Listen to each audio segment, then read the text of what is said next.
único importante era una auscultación pulmonar con crépitos ocasionales en el ápice y disminución de los ruidos en la base derecha. Siguiente, por favor. Tener en cuenta todo lo que hemos explicado. En emergencias jugamos con probabilidades, con examen físico y con anamnesis del paciente. Según lo que el paciente presente, todo lo que ustedes encuentran en el examen físico, se van a llenar de razones para solicitar alguna imagen diagnóstico solamente para confirmar lo que ustedes están pensando en primera instancia.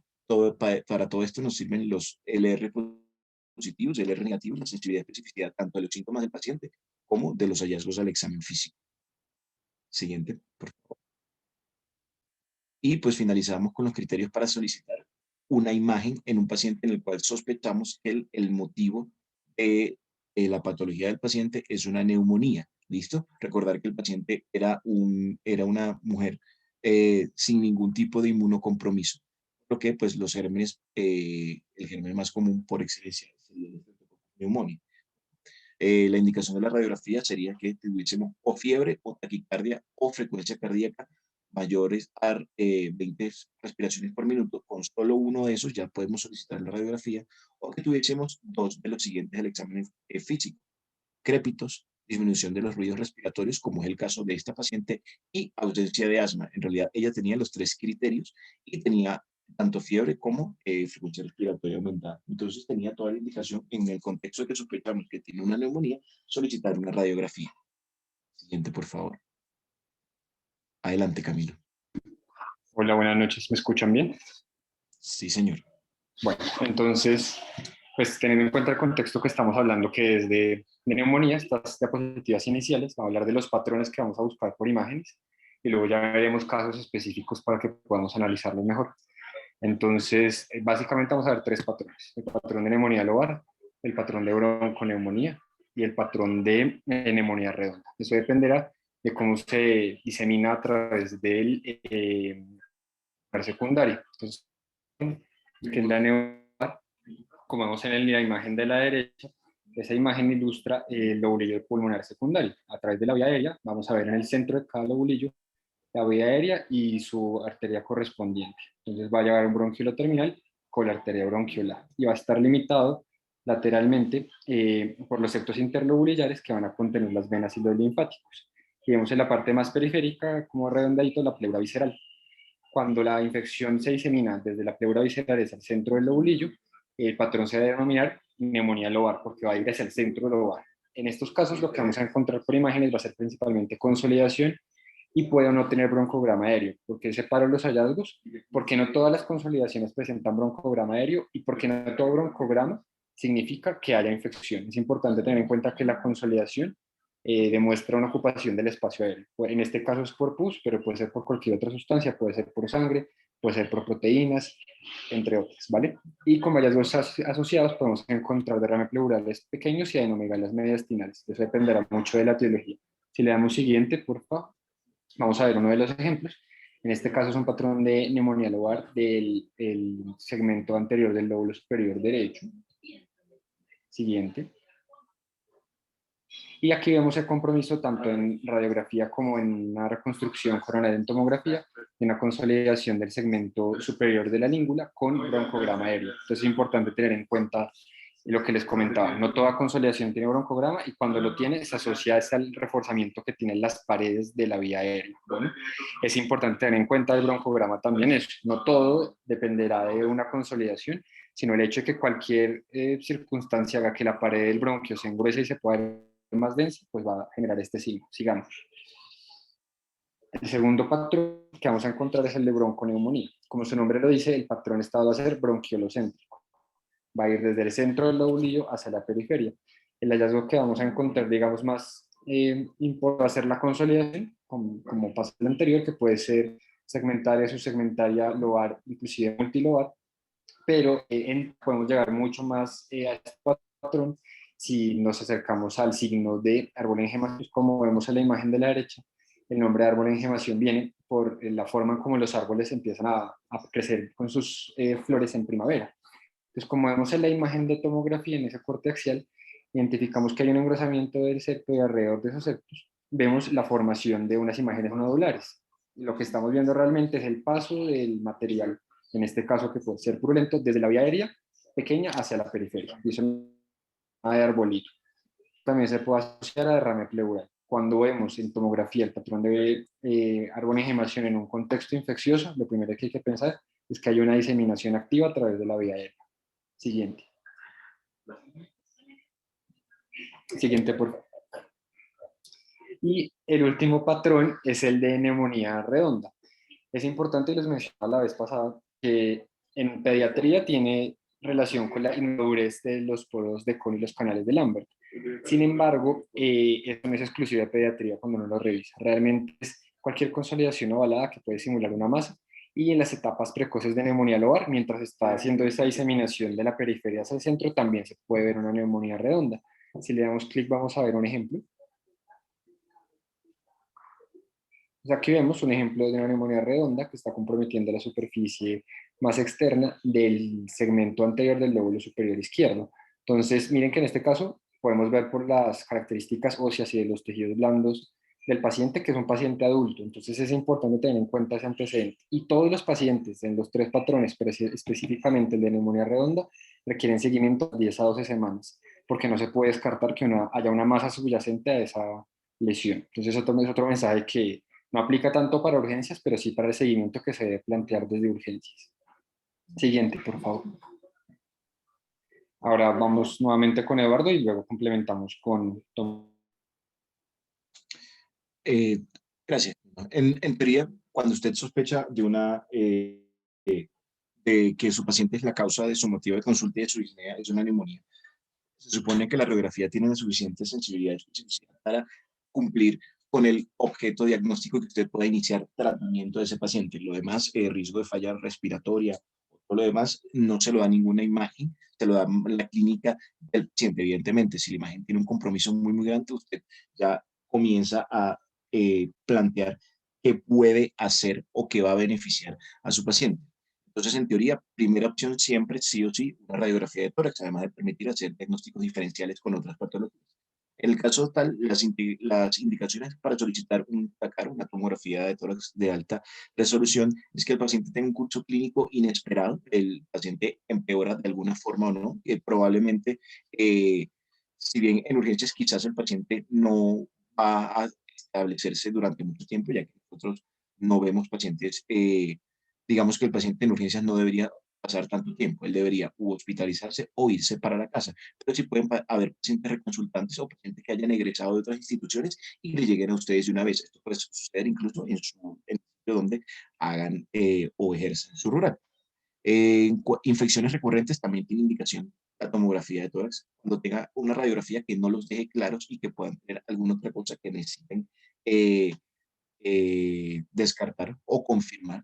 En los pacientes neutropénicos, sí o sí, paciente oncológico con neutropenia febril, usted tiene que solicitar una tomografía porque la radiografía no va a ser lo suficientemente exacta en este tipo de pacientes para descartar por completo las patologías. Recordar que la neutropenia no siempre tiene un foco infeccioso y que generalmente la neutropenia está secundaria pues a lo que es la quimioterapia. Sin embargo, siempre es importante en este tipo de pacientes encontrar un foco infeccioso en caso tal de que lo tenga. No lo tiene, pues evidentemente el tratamiento empírico con los antibióticos sería de otro tema para revisar en algún otro momento, pero si tenemos un foco infeccioso, deberíamos ir directamente a tratar ese foco infeccioso. Y pues el estado de inmunodeprimido profundo, sobre todo aquellos pacientes con HIV, con uso crónico de, de terapia biológica o que tenga uso crónico de esteroides. En este caso, si la radiografía no es lo suficientemente concluyente, su paciente tiene síntomas respiratorios, su siguiente elección, sí o sí, es realizar una tomografía de tórax. Sí. Vale, entonces, yo en la siguiente parte vamos a ver cuáles son las complicaciones que podemos encontrar. Entonces, digamos que las complicaciones básicamente son el absceso pulmonar, la neumonía necrotizante y el derrame pleural para neumonía. Entonces, eso se debe sospechar desde la radiografía, pero claramente, como estaba mencionando Eduardo, la tomografía va a ser la mejor aproximación de diagnóstico. El absceso se va a dar por necrosis de tejido pulmonar y casi siempre vamos a encontrar que hay un área que es hipodensa con realce periférico dentro de una consolidación más en el caso de la tomografía y que esta lesión puede presentar márgenes lisos y gruesos. Es importante que no causan efecto de masa, es decir, no están desplazando el parénquima. Siempre que desplace el parénquima, que uno vea las fisuras desplazadas, pues en esos casos vamos a hablar de que probablemente no sean abscesos, sino un compromiso ya de masa, ¿vale? En la imagen de la derecha, un hallazgo que también nos ayuda a sospechar es que hayan cavitaciones o niveles hidroaéreos. Miren, por ejemplo, en la base pulmonar derecha, el aspecto más medial, tenemos una lesión redondeada que probablemente era una consolidación que ahora está presentando un nivel hidroaéreo en su interior. Esto nos indica que estaba cavitando. Cuando encuentren cavitaciones, desde la radiografía y la tomografía con más veras, hay que pensar en dos gérmenes, que son predominantemente el Staphylo aureus y la Pseudomonas aeruginosa. Ambos son bastante asociados al cuidado de la salud y toca tenerlos también presentes. Y siempre que vean los niveles hidroaéreos o líquido, casi siempre es porque ya está en una cavitación, eso se presenta en el 70% de los casos. Tengan en cuenta siempre la relación con los lóbulos inferiores, porque los superiores ya nos cambia el contexto a por otros agentes como las micobacterias. Sigamos. Entonces aquí vemos un ejemplo del absceso pulmonar y vemos como en tomografía, esta área de hipertensa que les comentaba que no causa desplazamiento de estructuras y puede o no tener broncograma aéreo. Si ustedes se dan cuenta, está señalado con los asteriscos, las áreas hipodensas mucho mejor definidas, y con las cabezas de flecha está definido el broncograma en su interior, ¿vale? Entonces eso también nos está indicando que este absceso ya lleva un proceso que casi siempre ha evolucionado al menos en 3 días, y miren la distribución que tiene desde la periferia, eso también nos indica que ya ha habido necrosis del tejido. Siguiente. El segundo grupo que les comentaba es la neumonía necrotizante. Entonces, aquí hay una formación de absceso y también se forma un tejido necrótico, pero lo que vamos a ver es una consolidación que en su interior tiene unas áreas radiolúcidas como parcheadas. Entonces, miramos en la radiografía a la derecha, este es un ejemplo del texto que les comenté la vez pasada de Silva Müller. Está una consolidación que compromete todo el pulmón derecho, casi todo, y vemos unas áreas hipodensas, bueno, radiolúcidas en su interior, ¿vale? En este caso probablemente hay parte de esa consolidación que ya empezó a hacer cambios por necrosis, y el hallazgo casi siempre se va a asociar a gram negativos, especialmente a Klebsiella pneumoniae. Siguiente, por favor. Otro grupo de complicaciones son los neumatoceles. Es importante tener en cuenta que hay dos posibilidades: que haya habido una cavitación, que haya progresado y que veamos todavía poco de tejido. Cuando se ve algo de tejido, el término correcto es cavitación. Pero si no hay nada de tejido alrededor, sino solamente una lesión aérea con paredes finas, lo debemos denominar neumatocele. Este hallazgo es sobre todo importante en los pacientes inmunocomprometidos cuando se sospecha de neumocistosis, o la en los niños puede darse por audio, pero es más infrecuente. Entonces, este hallazgo, en un contexto agudo, hay que hacerlo sospechar a uno, sobre todo de Girovich. Sigamos. Y el último grupo que les comentaba de complicaciones es el derrame pleural paraneumónico y el empiema. Entonces, hasta un 50% de los pacientes con neumonías pueden presentar estos hallazgos. Es importante desde la radiografía buscar el engrosamiento de la pleura, la obliteración de los recesos costefrénicos, aunque los cardiofrénicos también pueden afectarse. Y si el paciente está en decúbito, un casquete apical. El casquete apical es un engrosamiento, como su nombre lo dice, del ápice pulmonar, y se va a asociar al desplazamiento que tiene el líquido durante decúbito. Y en TAC, como la imagen que vemos en la derecha, lo que vamos a ver es el signo de la pleura dividida. Entonces se ve claramente una imagen bicóncava, como vemos en la imagen de la derecha, está dividida en dos, es mucho más clara la imagen de la derecha de ese lado. Y vemos cómo realza la pleura en sus dos partes. Entonces, en sus dos capas podemos ver tanto la pleura parietal como la visceral claramente, con una ocupación por líquido en el centro. Y miren que la imagen más de la izquierda, vemos la misma ocupación ventricular y al lado el tubo pasando. Entonces, pues es importante tener en cuenta que los tubos de tórax en general y los tubos de drenaje de toracostomías pueden atravesar nuestras lesiones y en estos casos comprometer el espacio pleural. Cuando ya progresa en piema, le damos siguiente, lo que vamos a ver es que este empiema va a empezar a comprometer el parénquima. Entonces vamos a ver, ya no es la pleura dividida solamente, sino como una densidad líquida empieza a invadir y desplazar el parénquima. Ahí está demostrado por la flechita negra, si lo alcanzan a ver bien, ya no se ve tan definido el borde de la pleura, sino empieza a extenderse hacia el parénquima. Cuando ya se tiene este borde como más nodular, podemos hablar de la complicación denominada empiema. Bueno, entonces teniendo en cuenta esas, el neumatocele, el empiema, el derrame pleural paraneumónico, las cavitaciones y la neumonía necrotizante, ya podemos entender un poco más las complicaciones que por tomografía podríamos encontrar en estos pacientes agudos. Siguiente.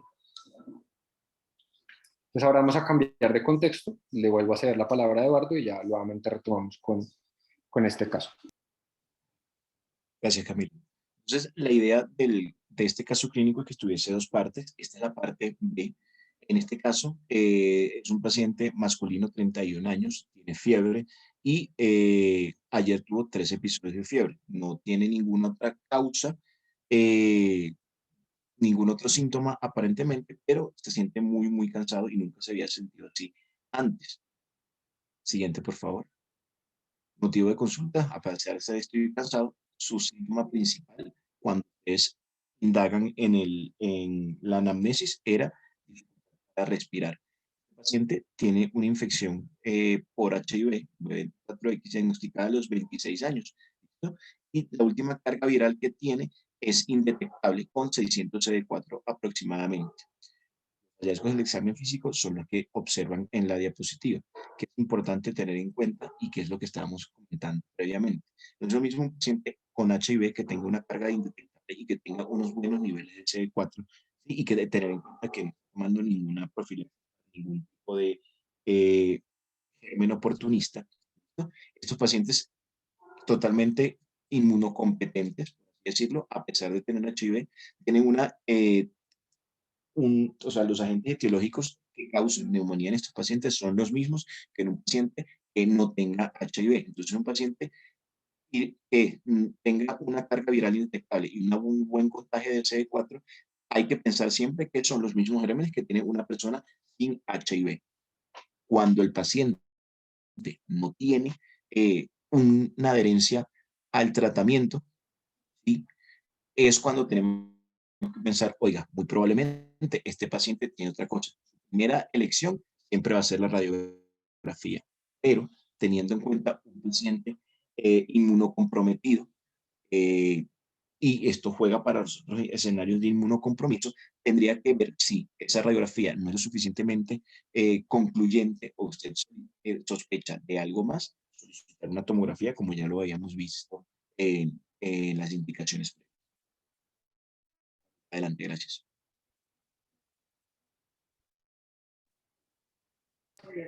Bueno, creo que en esta diapositiva teníamos una pregunta para ustedes para realizar con la encuesta de Zoom. No sé si la alcanzamos a realizar o listo. Entonces la idea es que aquí hay varios hallazgos que estamos encontrando en esta radiografía. Puede haber varias opciones válidas. Entonces la idea es que nos describan la opción que a ustedes les parece que es el hallazgo más relevante de esta radiografía de tórax.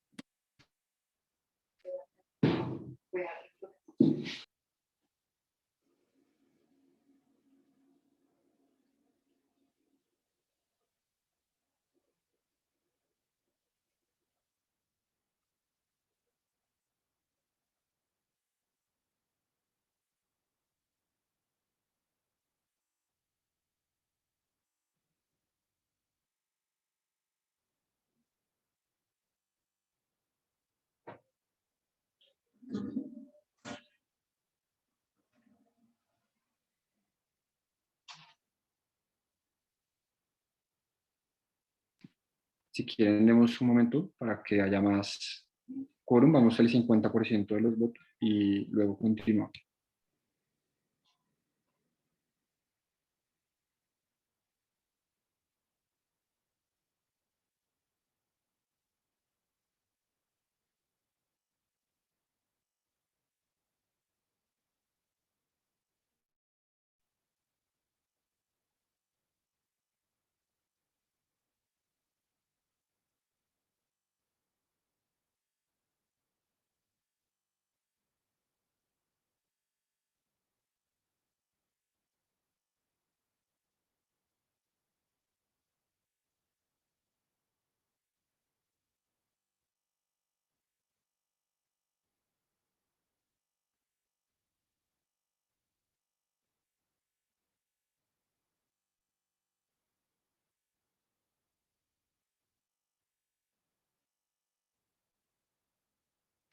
Vale, entonces el ganador de las opciones fue consolidación. Realmente es el hallazgo predominante, en este caso pues en la base derecha.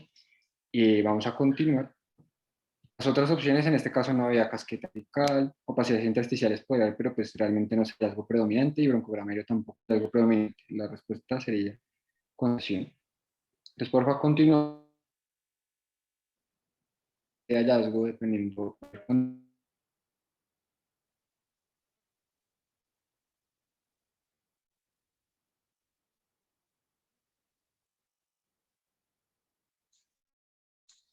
En este caso, lo que le hemos comentado previamente, no es lo mismo el paciente que teníamos en la radiografía anterior, una radiografía compatible con una neumonía por la consolidación, como está explicando Camilo, y eh, en este caso, ese paciente tenía un contagio de CD4 superior a 600, una carga viral detectable, recordando que se comporta igualmente, epidemiológicamente hablando, que un paciente que no tenga infección por HIV, que no tenga infección por HIV.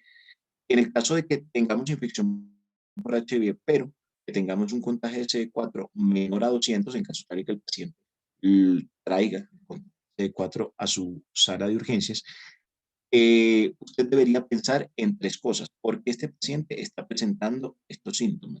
Y con este nivel de inmunosupresión, entonces podríamos tener tres opciones. Este paciente tiene una infección bacteriana, es una infección viral o es una infección.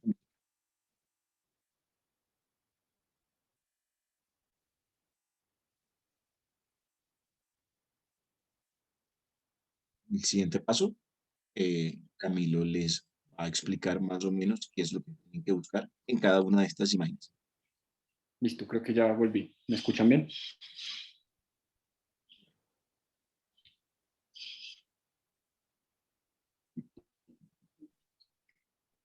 Sí, Camilo, se escucha bien. Ah, bueno, perfecto. Qué pena, es que no sé, por un segundo fluctuó la señal. Entonces, la idea es ahora hablar de esos grupos y qué hallazgos radiográficos y tomográficos nos hacen pensar en cada uno de los agentes posibles. Bueno, entonces, en las bacterias les estaba comentando que es importante tener en cuenta también las bacterias, sobre todo las gram positivas, porque los embolismos sépticos son más frecuentes en este grupo de población cuando tienen un inmunocompromiso tan marcado.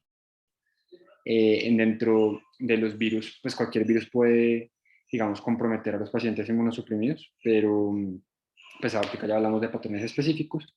Y en los hongos es importante tener en cuenta la aspergilosis, que sobre todo va a ser de pacientes neutropénicos, como ya hablamos más temprano, y la neumocistosis. Entonces, sigamos, por favor. Entonces, en este paciente vemos, en tomografía vemos una imagen de reconstrucción coronal en ventana de pulmón a la izquierda y a la derecha vemos una imagen axial en las cuales vemos que hay unas opacidades en vidrio esmerilado asociadas a un poco de engrosamiento de septos interlobulares de predominio periférico, pero que no es subpleural. Si vemos hay una distancia mayor a 1 centímetro entre la pleura y entre las opacidades, ¿vale? Entonces viene de central a periférico y no se evidencia ninguna consolidación. Si nos damos cuenta en el pulmón izquierdo y en el resto del parénquima del derecho también vemos otras opacidades en vidrio esmerilado de bordes parcialmente definidos. Bueno, sigamos. Entonces en este caso, el primer agente que tenemos que sospechar es la neumocistosis. A pesar de que el Pneumocystis jirovecii también puede producir quistes, como les mencioné más temprano, el hallazgo dominante no es este, sino las opacidades en vidrio esmerilado de esta localización, ¿vale? Es muy diferente al COVID que estamos acostumbrados a ver recientemente, que sí es mucho más periférico, que es subpleural, que es redondeado. Miren que en este caso es de la periferia hacia el centro, también con engrosamiento de septos, pero no comparte características con COVID. Y si es un paciente inmunosuprimido, claramente la primera opción tiene que ser una Pneumocystis jirovecii. Este caso es del mayor, cortesía de la doctora Rivera. Sigamos, por favor. En este caso vemos otro caso que es un poco más extenso el compromiso por las opacidades en vidrio esmerilado. Vemos nuevamente una reconstrucción coronal y nuevamente una imagen axial, ambas en ventana de pulmón, donde miren que el compromiso sigue siendo más central. Miren, por ejemplo, que el lóbulo inferior derecho de la periferia está más bien respetada, pero las opacidades en vidrio esmerilado comprometen los 4 cuadrantes, ¿vale? En un contexto de un paciente inmunosuprimido, siempre hay que pensar primero en neumocistosis. Este caso también es traído del Hospital Universitario Mayor. Bueno, este caso es muy interesante. Entonces, la idea es que veamos los hallazgos cómo cambian. Esta es una imagen axial en ventana de pulmón que tiene bastantes opacidades nodulares, tanto centrales como periféricas, que es lo que, entre comillas, se denominaba antes patrón miliar, que está difusamente comprometiendo el parénquima. Siguiente. Aquí vemos que hay algunas áreas que no solamente están con ese compromiso nodular generalizado, sino que también comparten unas opacidades en vidrio esmerilado con un patrón empedrado. Miren que es mucho más marcado en el lóbulo medio y en el lóbulo inferior derecho. Entonces ya los hallazgos como que se nos solapan en dos gérmenes. Y esto pues, fue bastante interesante cuando se llegó al diagnóstico definitivo. Siguiente. Y miren que el hallazgo se pronuncia aún más en las bases. Entonces tenemos un corte, el corte que está más a la izquierda era un corte de la altura de los troncos supraórticos. La segunda imagen es una altura como en la superficie más superior del corazón. Y aquí ya en el tercio medio del corazón, hacia las bases, vemos que el compromiso es más marcado. Si tuviéramos solamente las opacidades nodulares, podemos pensar, por ejemplo, en una tuberculosis. Pero la superposición con los hallazgos del vidrio esmerilado nos hace sospechar que tenga una coinfección con hongos. Entonces ya les cuento que sí. Siguiente. Miren, acá vemos nuevamente el compromiso que es mucho más marcado en el pulmón derecho. La imagen de la izquierda es una reconstrucción coronal en máxima intensidad de proyección y vemos cómo el parénquima, sobre todo en el lóbulo medio inferior derecho, está extensamente comprometido no solamente por los nódulos, sino por las opacidades en vidrio esmerilado. Entonces, en este caso siguiente, lo que tenía el paciente era una tuberculosis con histoplasmosis. Entonces, como les comentaba, siempre que hay las opacidades nodulares, sí, probablemente es tuberculosis, sí, probablemente con el árbol en gemación. Estamos diciendo que es una tuberculosis activa, pero este paciente tenía más hallazgos y el tener el compromiso del vidrio esmerilado nos hace pensar en hongos, como ya les comenté con la neumocistosis, pero no solamente ella, sino la histoplasmosis. Es un hombre de 37 años que no estuvo tratado por la infección por VIH durante 7 años, ya estaba en estadio SIDA y además estaba con un síndrome de wasting y tenía esta confirmación microbiológica de una tuberculosis activa con histoplasmosis. Este caso es cortesía del doctor Carrillo, también del Hospital Universitario Mayor. Siguiente. Este caso es bastante dramático. Si ustedes se dan cuenta, aquí tenemos las imágenes tanto de radiografía como en corte axial de tomografía. En la radiografía vemos múltiples opacidades de ocupación alveolar, que son de predominio central, comprometiendo los 4 cuadrantes. Si se dan cuenta, las opacidades tienden como a confluir, tienen un aspecto algodonoso. Y si lo vemos en la imagen en tomografía, vemos que son de distinta densidad. El centro es mucho más tenso respecto a su periferia. Tienen un halo en vidrio esmerilado. Si se dan cuenta, hay un nódulo, es lo que están señalando con el indicador, y alrededor de los nódulos se ven esas áreas en vidrio esmerilado. Entonces también nos hace orientar hacia otros grupos de agentes. Siguiente. Aquí vemos que adicionalmente, no solamente tenía esas opacidades, si nos devolvemos a la diapositiva anterior, vemos que las áreas, sobre todo en los ápices, tienen un área que no es solamente de respeto de las opacidades, sino que realmente se ve mucho más lúcido. ¿Sí ven? Entonces ya mirando la radiografía y volviendo a la tomografía, la imagen de la izquierda de la siguiente diapositiva es una reconstrucción de mínima intensidad de proyección. Esas reconstrucciones nos ayudan a evaluar muy bien el aire. Entonces aquí sabemos que había una cavitación, una extensa cavitación, sobre todo en el ápice pulmonar izquierdo, aunque el derecho también habían unas cuantas, y miren que tienden a confluir. Y adicionalmente la ventana de pulmón de la derecha vemos que tenía un nivel hidroaéreo. Entonces, siempre que haya un compromiso predominante de los superiores, siempre que haya cavitaciones y siempre que haya esas opacidades diseminadas, lo más probable que nos toque sospechar es una tuberculosis activa, ¿vale? Entonces, siempre que haya esto, estos 3 hallazgos, no solamente el vidrio esmerilado y no solamente el árbol de gemación, sino también el compromiso con cavitaciones de los nódulos superiores, nos hace sospechar primero de tuberculosis. Este caso es interesante porque es una inmunosupresión marcada, pero no por VIH, sino este era un paciente alcohólico, ¿vale? Entonces también tener en cuenta lo que ya Eduardo nos comentó hace un momento, la inmunosupresión profunda, que no necesariamente es solamente VIH. En este caso también es del mayor, también cortesía de la doctora Rivera. Siguiente. Y está ahí, este no quedó la animación, qué pena. Pero la idea de este es que, como les dije, los nódulos con halo en vidrio esmerilado también nos hacen sospechar de infecciones por hongos, ¿vale? Entonces aquí vemos que en el lóbulo superior derecho hay varias opacidades en vidrio esmerilado, pero una de ellas tiene un signo de halo. El signo de Aldo se da porque tiene un nódulo con el vidrio alrededor, que es contrario al que vemos a veces en COVID, que en COVID va a ser el centro con el vidrio esmerilado y el borde más denso. En este caso era una aspergilosis angioinvasiva, tampoco era un paciente VIH, sino era un paciente inmunocomprometido por una leucemia mieloide aguda. Es importante tener en cuenta que esta aspergilosis tiene varios patrones de presentación. Cuando se presenta de esta forma sin compromiso de la vía aérea, ahí podemos ver que la vía aérea está sana, se llama angioinvasiva, ¿vale? Cuando compromete la vía aérea se llamará broncoinvasiva o diseminación por la vía aérea. Bueno, este caso también es cortesía de la doctora Rivera. Siguiente. Y para ir cerrando un poco este tipo de caso y poder avanzar hacia los dos faltantes, traje este último que me parece muy llamativo. Este caso sí cursa con derrame pleural bilateral. Tenemos la reconstrucción sagital y el corte axial y múltiples opacidades que su centro va a estar con cavitación. Sin embargo, vemos que tiene un residuo de tejido en su interior, parece un signo de la diana. Si ustedes se dan cuenta, es la cavitación, sabemos que es cavitación porque todavía tiene tejido a su alrededor, pero en el centro tiene un punto denso que todavía persiste. Lo más probable es que sean detritos celulares al interior de estos.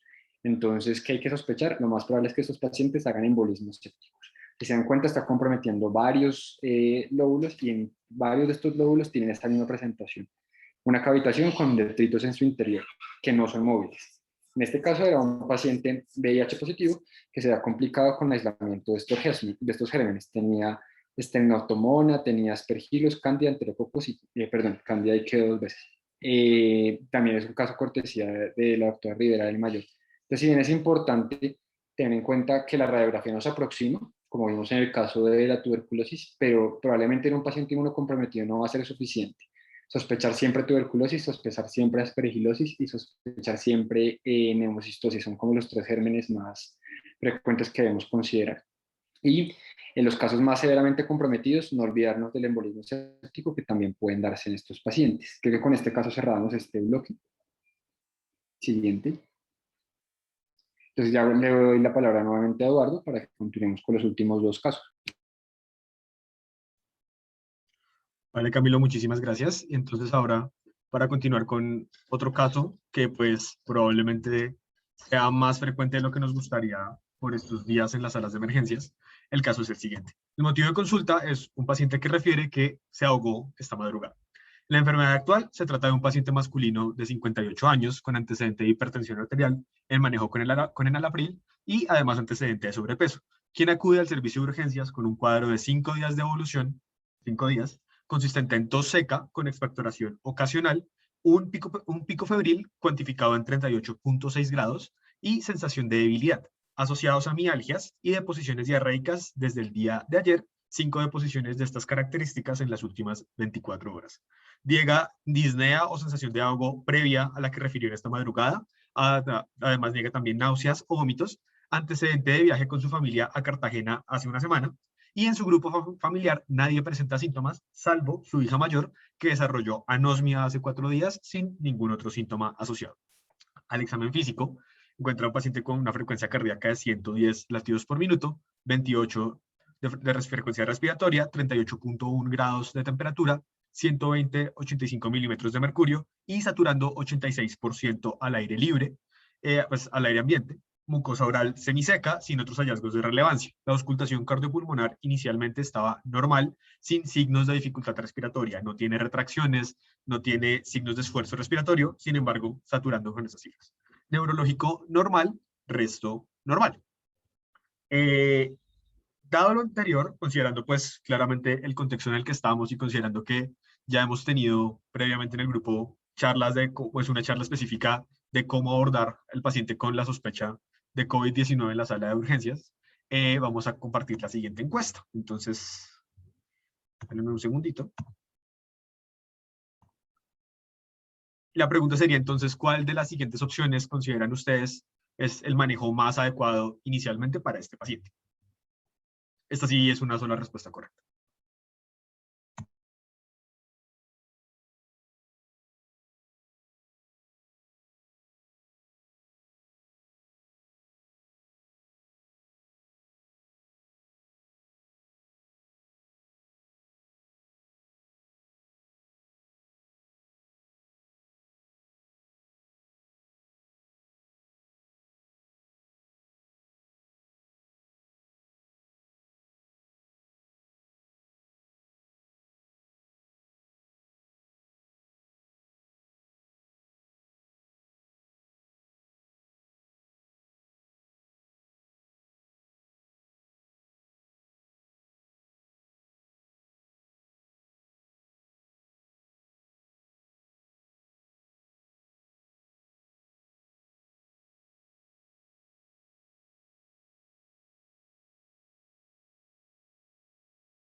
Ok, vamos con un 60% de votación. Vamos a dejar un momento más para que puedan votar más.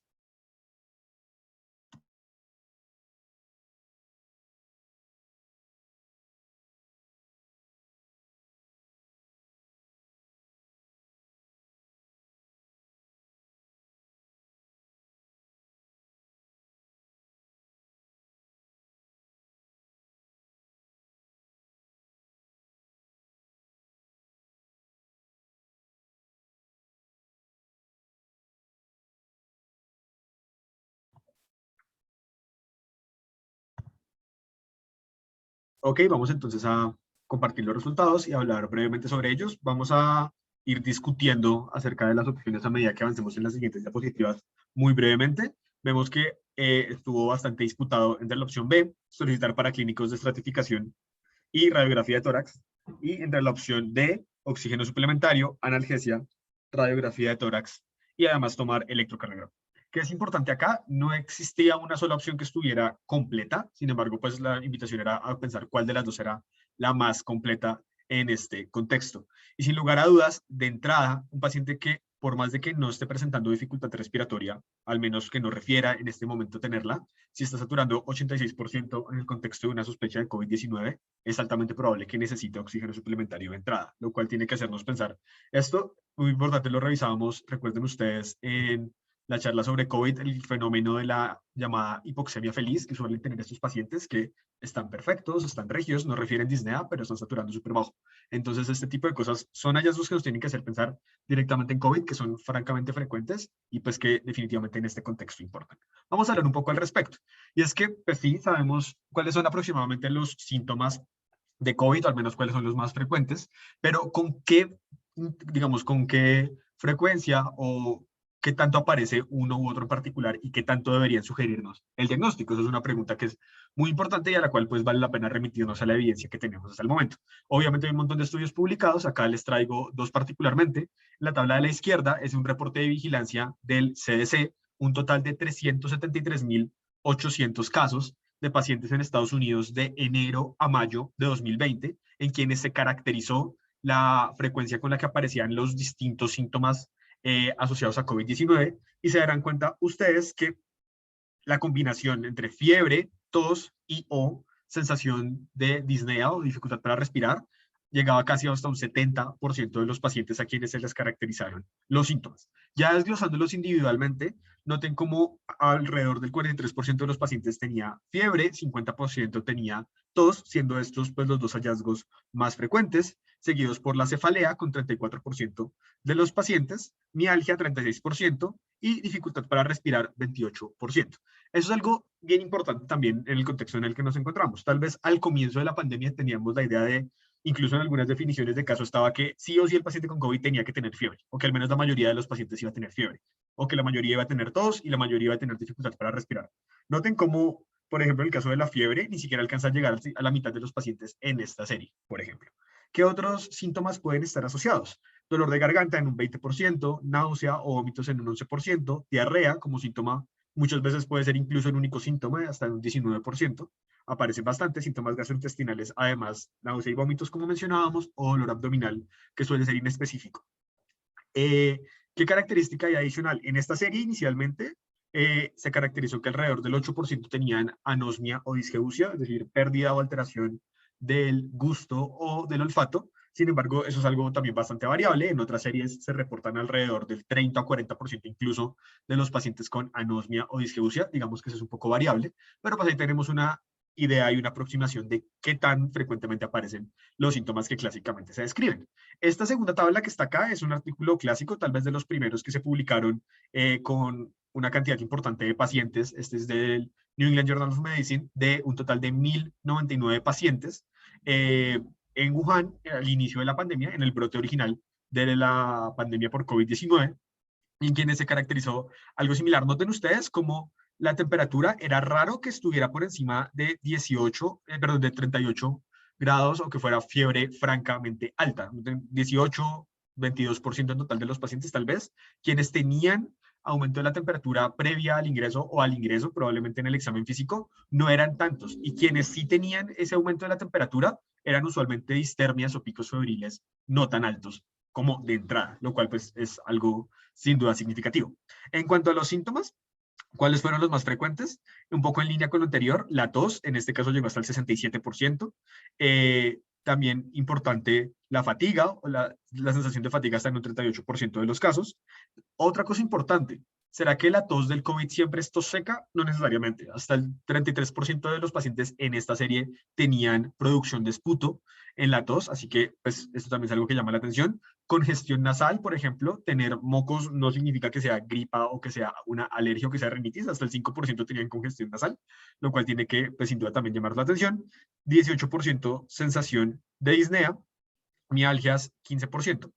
Entonces, eso también es importante. ¿Qué síntomas podrían ser tal vez un poco más infrecuentes, pero que igual tienen que pues, pasarnos por la cabeza?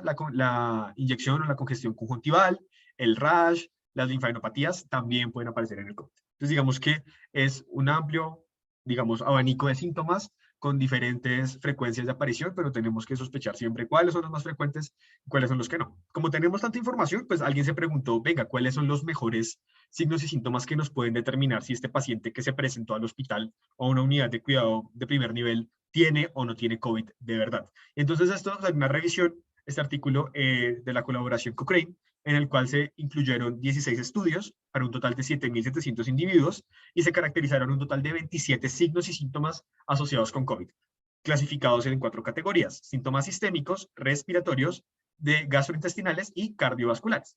Y de estos encontraron que hay 6 síntomas que tienen una sensibilidad mayor al 50% para el diagnóstico de COVID-19, que son tos, odinofagia, fiebre, mialgias y artralgias, fatiga y cefalea. Estos últimos 4 pueden, según el artículo y según la recomendación y la conclusión que dan los autores, podrían considerarse como banderas rojas, ya que cuando se presentan, y sobre todo si se presentan juntos, aumentan sustancialmente la probabilidad de COVID-19 cuando están presentes. Eso porque tenían un likelihood ratio positivo mayor a 5, estos 4. Fiebre, mialgias y artralgias, fatiga y cefalea. Así que tal vez serían los principales marcadores de todos estos abanicos y todo este espectro de síntomas que mencionábamos. Sin duda tienen que llamar fuertemente nuestra atención. Otra conclusión importante de esto es que no existen hallazgos patognomónicos, no hay uno solo que nos pueda hacer el diagnóstico, ciertamente, y cuando se combinan en digamos, constelación de múltiples síntomas, pues es cuando aumenta más nuestra sospecha diagnóstica. ¿Cuáles son los factores de riesgo que pueden hacer que los pacientes tengan peores desenlaces o que implican que tengamos que prestarles un poco más de atención cuando lo estamos dudando? Entonces, en el caso de las comorbilidades que se clasifican como factores de riesgo para desarrollar COVID severo, dígase COVID severo aquel que tiene requerimiento de ventilación mecánica, que tiene requerimiento de ingreso a UCI, el CDC menciona varias de estas. Hay varias, pues no las vamos a leer todas, pero digamos importantes a llevar en cuenta: antecedente de enfermedad cardiovascular, de enfermedad renal crónica, cáncer, EPOC y otras enfermedades pulmonares, incluyendo enfermedades intersticiales, fibrosis, hipertensión pulmonar, la diabetes mellitus, las condiciones cardíacas como falla cardíaca, enfermedad coronaria, cardiomiopatías, VIH, condiciones neurológicas, obesidad y sobrepeso, supremamente importante, también el antecedente de tabaquismo, inmunosupresión, desórdenes por uso de sustancias y inmunosupresores, por ejemplo. Entonces, si definitivamente alguno de estos pacientes tiene esos factores de riesgo, pues tiene que prendérsenos una alarma en la cabeza, un factor de riesgo para saber que nuestro paciente podría complicarse y que puede requerir ciertos manejos especiales. Algunos también incluirían acá la hipertensión arterial. Importante, recordemos el caso de nuestro paciente, era hipertenso y además también tenía sobrepeso. Entonces, para recordar. Y en cuanto a los marcadores de mal pronóstico, que son dos cosas distintas, uno son las comorbilidades que aumentan el riesgo de tener COVID severo, otros son los marcadores de mal pronóstico. Eso usualmente se hacen con pues, hallazgos al examen físico y de paraclínicos. Acá les menciono los que se mencionan en el consenso colombiano para la atención de la infección por SARS-CoV-2 de la Asociación Colombiana de Infectología. Entonces, la fiebre al ingreso, la insuficiencia respiratoria, sin duda constituyen marcadores de mal pronóstico. Y en el caso de paraclínicos e imágenes, alteraciones imagenológicas pues, significativas, algunos dicen que más del 50% del parénquima pulmonar, un SOFA calculado mayor a 2, recuerden ustedes pues la escala de sepsis, linfopenia por debajo de 1000, un dímero D elevado por encima de 1 microgramo por mililitro, PCR elevada, pues dependiendo del punto de corte de cada institución, pero en general decían por encima de 10 miligramos decilitro, una elevación de la LDH por encima de 350 unidades litro, y también la elevación de la ferritina por encima de 1000. Entonces, en los pacientes específicos en los que hay indicación de tomar este tipo de paraclínicos de estratificación del riesgo, pues para poder encontrar marcadores de mal pronóstico, estos son los que tienen que prender nuestras alarmas y los que están pues clásicamente descritos, al menos en el consenso colombiano que está vigente actualmente. Dicho eso, pues entonces vamos a repasar muy brevemente cómo tenemos que abordar a este paciente. De nuevo, va a haber múltiples abordajes, va a haber múltiples indicaciones. Esta es la recomendación que está vigente en las guías colombianas en el consenso en la actualidad. Entonces, un paciente que tenga sospecha o confirmación de infección por SARS-CoV-2, básicamente se clasifica en 3 espectros o en 3 grupos de acuerdo con la guía colombiana. Enfermedad leve, es decir, aquella que tiene, digamos, síntomas de COVID, que sugieren que, pues, el diagnóstico, que tal vez sin duda requerirá confirmación con PCR, que es lo que usualmente se hará en todos los servicios de urgencias cuando llega un paciente con estos síntomas respiratorios e inmediatamente pues, se clasifica en área COVID mientras buscamos su diagnóstico o no, pero que no tiene todavía como tal neumonía. Entonces, en el caso de este paciente, lo que tenemos que preguntarnos es, ¿tiene factores de riesgo para gravedad o no? ¿Cuáles factores de riesgo? Los que hablábamos de las comorbilidades.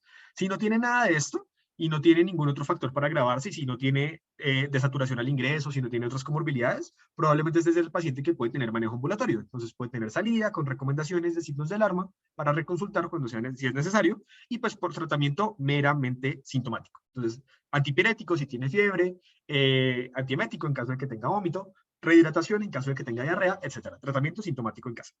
Y seguimiento ambulatorio, usualmente por telemedicina, si lo requiere, pues si no requiere ninguna atención adicional, pues es para estos pacientes.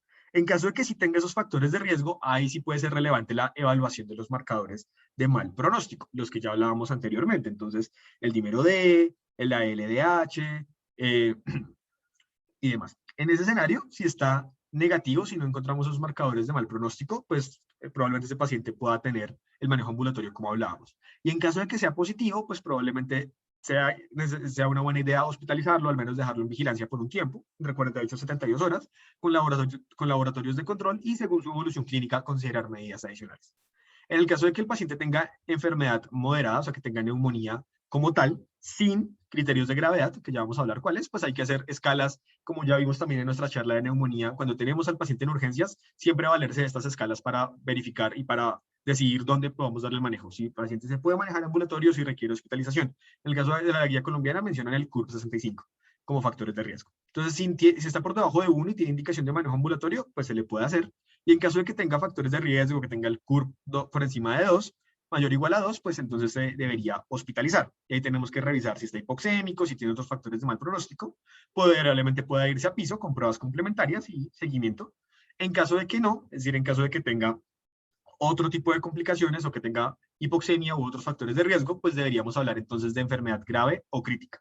¿Cuáles son esos? Signos clínicos sugestivos de neumonía, ya hablábamos, como tos, como dificultad para, pues como sensación de disnea, como expectoración, como hallazgos en la auscultación, más uno de los siguientes, frecuencia respiratoria por encima de 30, dificultad respiratoria o saturación de oxígeno por debajo de 90. En ese caso, pues tenemos que pensar, ¿será que solo está hipoxémico? Probablemente un corticoide desde el comienzo, desde el momento en el que empieza a requerir soporte ventilatorio, pues el corticoide es cuando tiene indicación. Recuerden, solo en esos casos, no en COVID leve, damos corticoides, solo en estos casos. Si además tiene hallazgos sugestivos de hipoxemia, disfunción de órgano, choque séptico o síndrome de dificultad respiratoria, pues ahí probablemente ese sea el paciente que tiene más necesidad de una UCI en ese momento, y ahí deberíamos tomar esas pruebas complementarias. Por ejemplo, hemocultivo, si sospechamos que esté sobreinfectado, que tenga un shock séptico adicional por una bacteria, por ejemplo, tomar un TACAR de tórax para caracterizar adecuadamente este caso y demás. Y ese pues probablemente será el que necesita el manejo multidisciplinario más complejo de soporte ventilatorio, manejo del SDRA, probablemente los corticoides en UCI y demás. Recapitulando todo lo que teníamos con nuestro paciente, pues recuerden ustedes que tenía pues una historia clínica sugestiva de COVID, y dentro de los criterios de gravedad uno decía, bueno, pues no estaba necesariamente superfebril al ingreso, no tenía necesariamente disnea o dificultad respiratoria grave al ingreso, la frecuencia respiratoria no estaba pues tan alta, no estaba tan taquipnéico, por encima de 30 como dice el criterio, pero sí que estaba desaturado, estaba por debajo del 90%. Así que eso ya de entrada debería prendernos la alarma y debería hacernos considerarlo como un paciente potencialmente grave.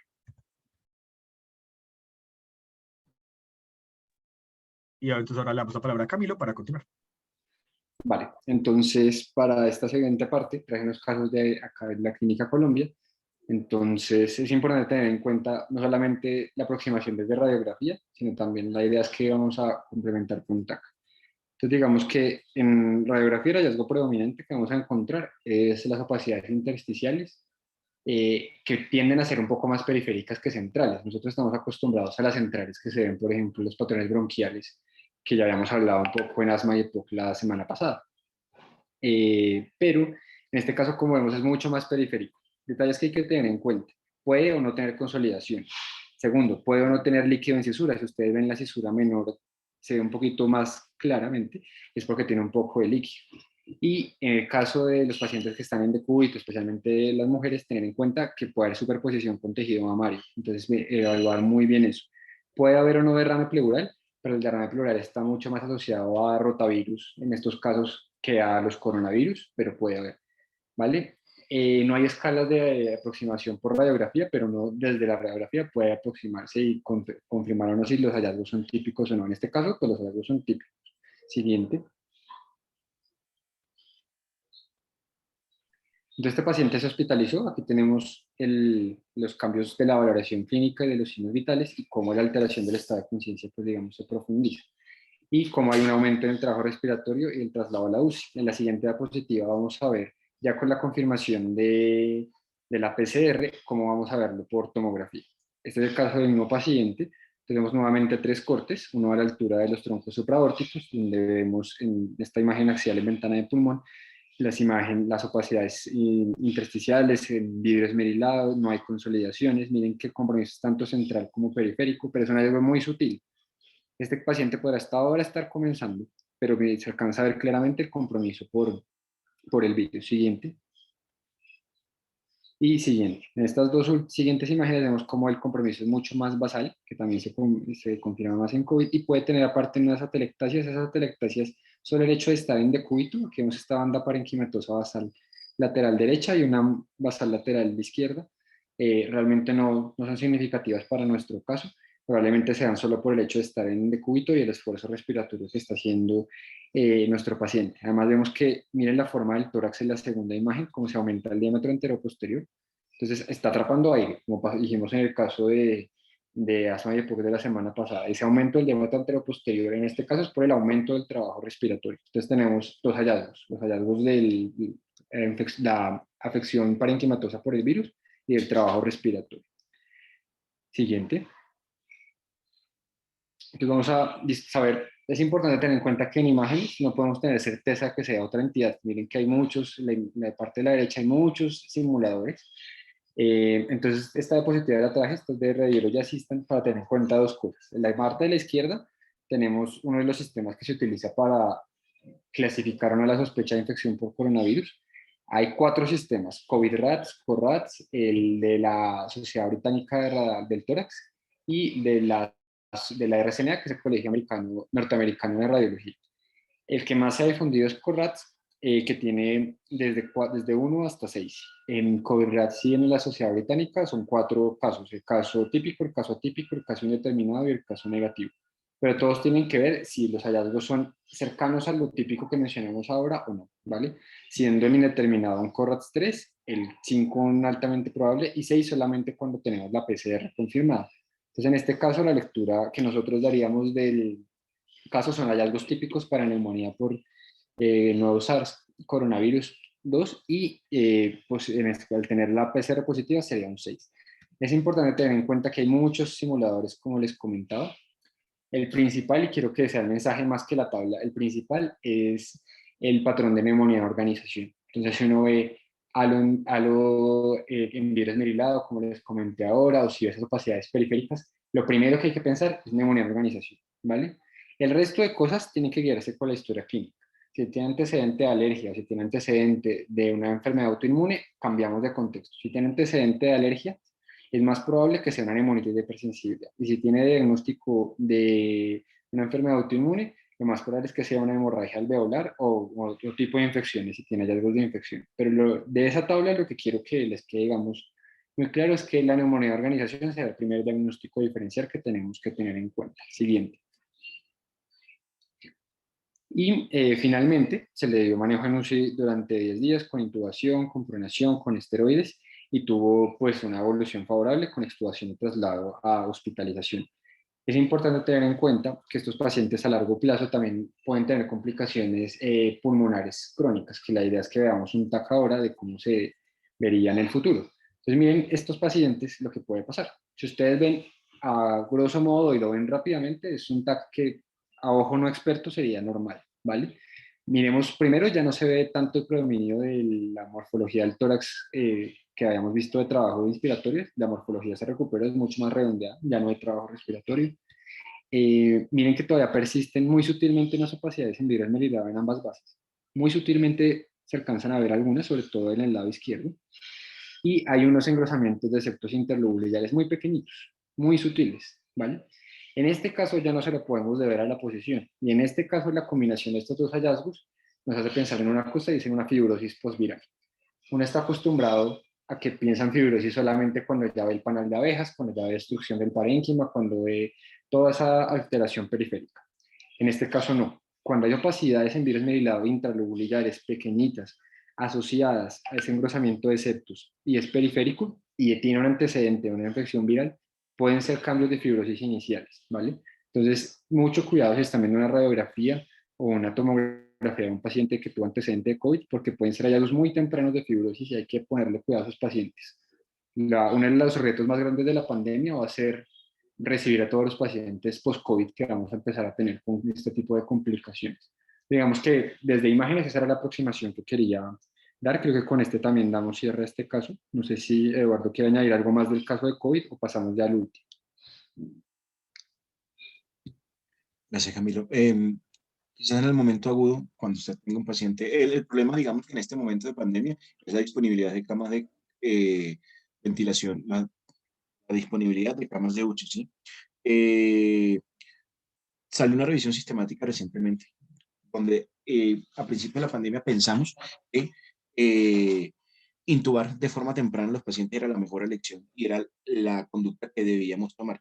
Ya vemos que aparentemente no hay ningún tipo de diferencia y que el deterioro no va a estar solo por o sea, los días que tenga el paciente síntomas, es decir, el momento de la enfermedad en que se encuentra, teniendo en cuenta que a partir del día número 10 generalmente los pacientes se ponen peor, sino que la imagen, sea tomografía, sea radiografía, mucho más la tomografía, ya que hablamos de eso de último, la extensión de la enfermedad les va a determinar que muy probable este paciente mejore o no mejore simplemente con un ventilador o con ventilación perdón, con un prono vigil, un prono despierto, ¿sí? Tampoco hay consenso sobre cuánto tiempo tenemos que estar en prono. Es más que todo institucional, dependiendo de lo que esté establecido en el sitio donde usted esté trabajando. Sin embargo, hay trabajos que hablan de 4-2, es como los ciclos más comunes, 4 horas de prono, 2 horas de supino.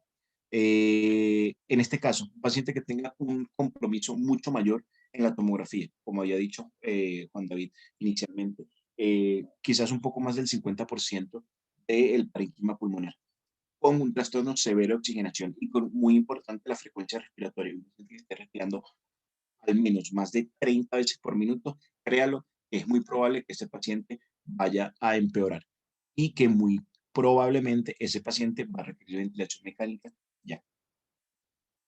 Entonces, algo a tener en cuenta en cuanto a los hallazgos y sobre todo que teniendo en cuenta el gran volumen que tenemos de pacientes que tenemos ahora, pues si es un fin de semana, si no hay radiólogo en su institución, usted tiene que tener todas las herramientas para tomar la decisión.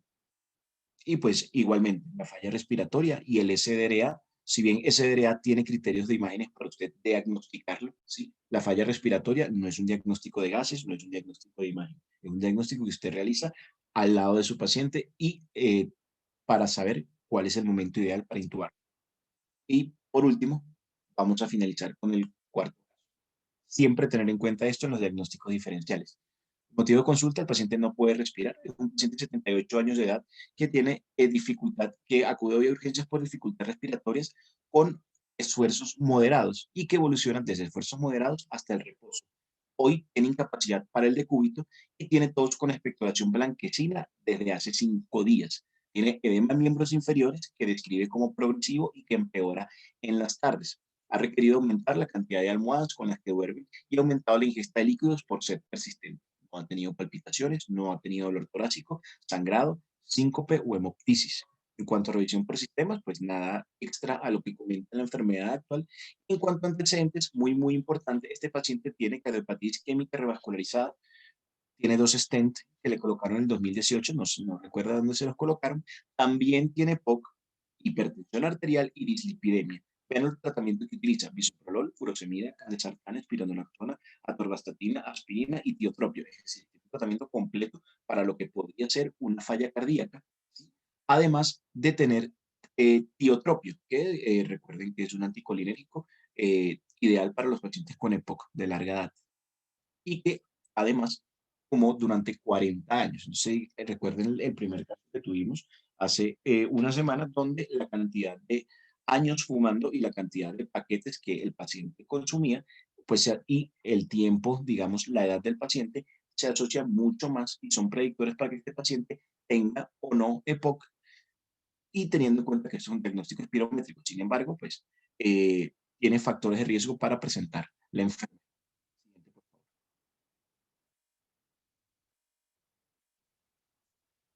Ver los hallazgos al examen físico: estatura 87, lo demás podría ser normal, excepto por una frecuencia respiratoria en 25.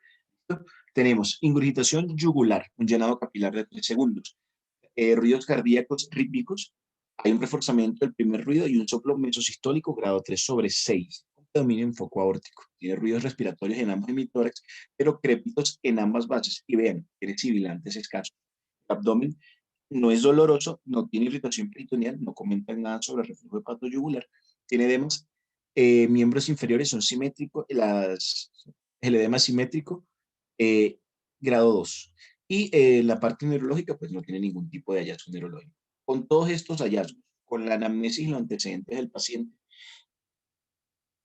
vamos a hacer la siguiente pregunta: ¿cuál es el diagnóstico sindromático de este paciente?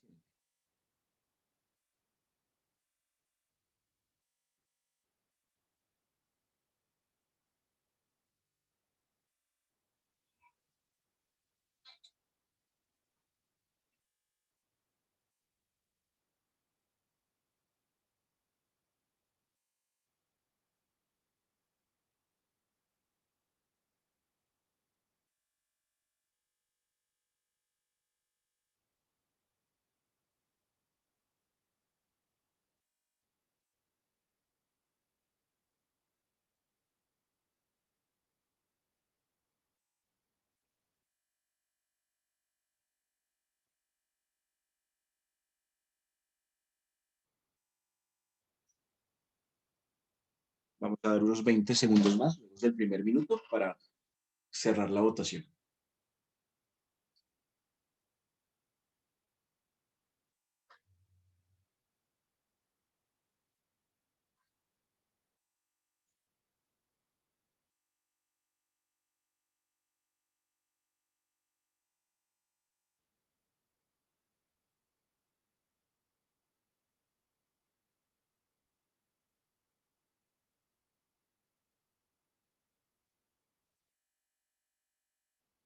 Listo.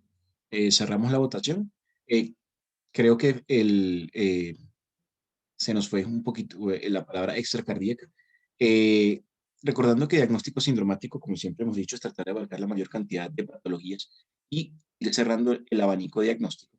Este paciente tiene muchos hallazgos del examen físico y cosas a la historia, en lo que es su anamnesis, que pueden sugerir que el paciente tiene un cuadro de disnea cardíaca. El paciente, la palabra extra en las opciones está de más, pero lo que quiero es que se lleven esa idea. Recordar que la disnea ustedes la pueden clasificar en 2 grandes grupos, fácilmente diciendo: si es una disnea extracardíaca para patologías pulmonares o patologías vasculares, y la disnea, patologías pulmonares, patologías vasculares, anemia, alteración de, o sea, cosas secundarias a patologías neurológicas, intoxicaciones, ¿sí? Todo esto se puede clasificar dentro de la disnea extracardíaca. Cuando tenemos signos francos al examen físico y antecedentes que ustedes pueden tener en cuenta para determinar, oiga, esto parece más algo de origen cardiovascular, ese paciente cursaría con una disnea cardíaca. Claro, hay que tener en cuenta que eso puede ser valvular, puede ser una arritmia, puede ser falla cardíaca por una enfermedad isquémica, ¿listo? Entonces, el hecho de el hacer el diagnóstico sindromático, su finalidad va a ser justamente saber cuál es la causa, pero eso es lo que usted no sabe de inicio, o qué es la causa que está llevando a su paciente a presentar ese cuadro clínico. Por eso, hacer el diagnóstico sindromático permite meter la cantidad de cosas y la cantidad de etiologías dentro de una sola para ir acortando las cosas. El paciente pudo haber hecho un tromboembolismo pulmonar que le haya causado su descompensación cardíaca y ahora tiene un coro pulmonar. ¿Me explico? Puede tener una falla cardíaca, usted sabe claramente que lo puede tener. Puede tener un edema agudo de pulmón, por supuesto, también lo puede tener. Sin embargo, entonces dígame cuál es la causa que está llevando a este paciente. Ese es nuestro trabajo, no decir simplemente que es una falla cardíaca descompensada porque el paciente no vive descompensado. Ese paciente siempre, si un paciente juicioso, pues en teoría tiene que estar con una enfermedad controlada. Nuestra meta es darle el abanico de posibilidades diagnósticas con el examen físico y con la anamnesis y con eso determinar qué es lo que está. Entonces, me voy con con este último estudio. Es un estudio publicado en el año 2008. Simplemente trata de tomar cuáles son las características de la historia clínica del examen físico. Tomó una población entre 1996 y el año 2005 para determinar cuál es la probabilidad, la mejor probabilidad según lo que presenta el paciente para decir, oiga, este paciente muy probablemente tiene una falla cardíaca. El ajuste poblacional y de los datos epidemiológicos de este estudio logra determinar que todo paciente que tuviese un LR positivo mayor a 4 tenía una probabilidad mayor al 80% de presentar falla cardíaca, justamente en este estudio. Recuerden que los LR, si se pueden ajustar por la población, generalmente cuando tenemos más de 2, una probabilidad mayor al 15%, y cuando tenemos más de 6, es una probabilidad mayor al 45%. En este caso, entonces, adelante, perdón, más hacia atrás, que pensé que había rayitas. Pero entonces tengan en cuenta, juicio clínico inicial, historia o antecedentes de falla cardíaca, infarto del miocardio. Disnea paroxística nocturna, ortopnea y edema, pues tienen una probabilidad mayor al 15%. Y vean, reflujo abdominojugulares o hepatoyugular y distensión de las venas yugulares o ingurgitación yugular le da una probabilidad mayor al 80% según este estudio. Lo demás, crépitos, cualquier soplo y extremas en miembros inferiores y edema en miembros inferiores da una probabilidad mayor al 15%. Tengan en cuenta algo, tercer ruido o un soplo cardíaco un LR de 11, ¿listo? Prácticamente muy sugestivo esto. Y tener en cuenta lo siguiente, este paciente tenía sibilantes. Las sibilantes no son una manifestación común de una falla cardíaca. Sin embargo, este paciente también tiene POC. Entonces, no obligatoriamente descartaba el diagnóstico así presentara sibilantes. Siguiente, por favor. En el contexto de falla cardíaca, pues recuerden que este siempre va a ser nuestro diagnóstico diferencial en patologías pulmonares, porque la falla va a comprometer lo que es la parte pulmonar, así la etiología sea netamente cardiovascular.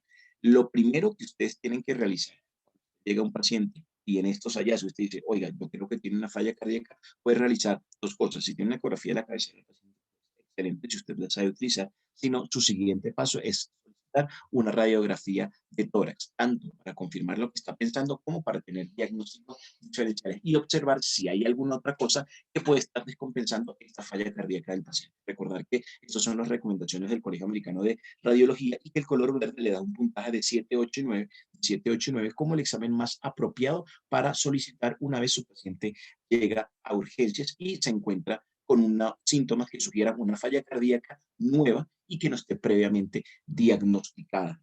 Esto es basado en estudios poblacionales y de sensibilidad y especificidad en cuanto a diagnóstico para y ya seguimos con Camilo. Bueno, entonces esta es la última imagen que traigo hoy, que es de la literatura. Es importante ver que hay varios hallazgos que nos van a orientar hacia el hallazgo de de una falla cardíaca o no. Entonces creo que aquí tenemos una última encuesta, no sé si la podemos activar, por favor. Vamos a dar 2 minutos para ver nuevamente. Pueden haber varios hallazgos asociados, pero la idea es identificar cuál es el que ustedes consideran es más relevante en este caso. Entonces, vamos a dar 1 minuto, 1 minuto y medio para responder.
Bueno, hasta el momento solo han respondido la mitad, 54%, y menciona la cardiomegalia y el ensanchamiento del pedículo vascular como los hallazgos principales.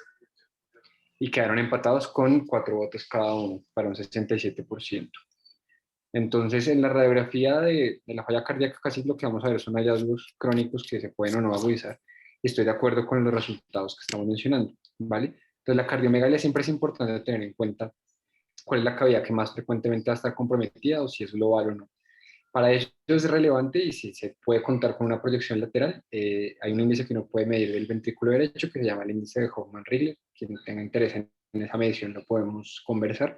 Y eso nos va a poder determinar si el crecimiento es predominantemente del izquierdo o no. Y en este caso miramos que es global porque miren el contorno que forma la silueta del borde superior de la cava con la aurícula derecha, se ve mucho más prominente. Aparte, se va a ensanchar el pedículo vascular, vamos a ver la relación que tienen tanto la cava como el callado aórtico mucho más ancho, que va a estar relacionando pues, el tamaño de las mismas y el flujo que estas llevan. Y los otros hallazgos, las líneas septales y la cepalización también se pueden ver. Pero digamos que lo más prominente van a ser los dos que ya mencionamos. Si bien hay hallazgos que se pueden complementar con tomografía, la radiografía es bastante sensible para poder identificar estas complicaciones. Y es importante siempre mirar la relación que tenga con cambios angioescleróticos de la aorta.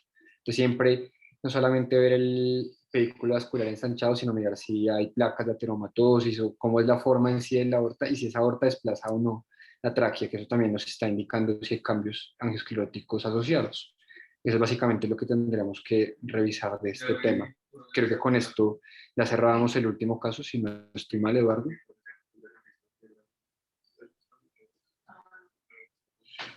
Bueno, por mi parte, agradecerles. Yo tengo que ir cerrando porque tengo otra reunión en 6 minutos, pero pues agradecerles en nombre en general del MIR por la invitación y pues al grupo también de urgencias por contar con lo que les pueda haber aportado. Y a Eduardo principalmente por todo el apoyo en esta actividad. Muchísimas gracias, muy importante, y gracias a todos por su asistencia, muy importante digamos, la oportunidad que tuvimos el día de hoy y la sesión anterior de contar con los asistentes y de cómo podemos articular actividades entre los distintos grupos. La idea es que esto pueda repetirse pronto y que con esto podamos pues llevar educación y mantener lo que es los intereses y la finalidad de cada uno de los grupos. Juan David y Nicolás, no sé si quieren anexar algo más. No, pues realmente muchísimas gracias al doctor Eduardo y al doctor Camilo por acompañarnos en esta actividad. De nuevo, pues gracias a todas las personas que asistieron a ambas sesiones. Particularmente el día de hoy, con muchas dificultades logísticas, entiendo el contexto del paro, llegar a la casa y demás, y aún así llegar a conectarse a este tipo de actividades creo que es muy enriquecedor. Siempre que podamos hacerlas en conjunto, estaremos encantados de hacerlo. Si tienen alguna pregunta, pues veo que no ha llegado ninguna por el chat, así que pues creo que con esto podremos dar pues cierre a la sesión. De nuevo, muchísimas gracias por su participación. Recuerden que todas las charlas del grupo quedan pues grabadas y son posteriormente subidas al canal de YouTube para que puedan consultarlas en cualquier momento. Y pues los invitamos a que estén muy pendientes de las redes sociales, tanto del grupo de interés en imágenes diagnósticas y radiología, como del grupo de interés en medicina de emergencias para futuras actividades. Muchísimas gracias. Muchas gracias.